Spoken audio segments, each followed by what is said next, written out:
hozir turgan joyimiz bo'lsa Buxoro viloyatining Ola tumani. Bugun bo'lsa 2026 9-iyulda turgan joyimiz o'sha Ola tumaniki. Qaysi fermer xo'jaligi? Saflot 1952. Qaysi novi kelgan? 6636.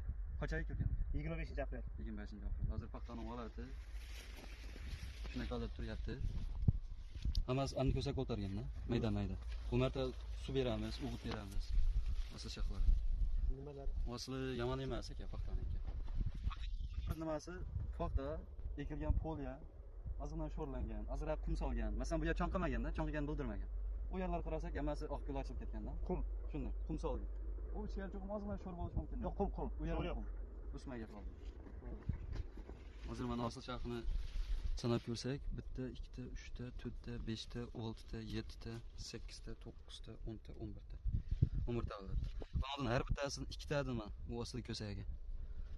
Mana nima aytdim? Hammasi 2 tadan bo'ladi. 19-iyunda 20 gram Vibrojan 1 litr aktivator. 19-iyunda 20 gram Vibrojan 1 litr aktivator, 1,5 kilogram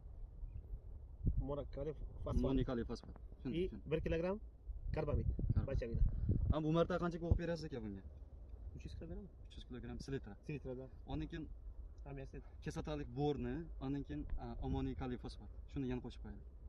Bu marta suspenziyaga qo'shib qo'ydik. Ondan keyin bu yerda hozir o'rgimchak kanalini ko'rmadi, lekin shunga ishlab beraylik.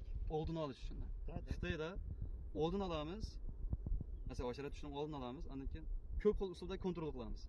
Masalan, oltin ko'z bu narsani qo'yamiz-da. Nimani yeydi? Qon qilamiz. Ondan keyin yana bir tarafdan bo'lsa, ximik katlarlar ishlab beramiz, shunga paxta yaxshi ishlab beradi.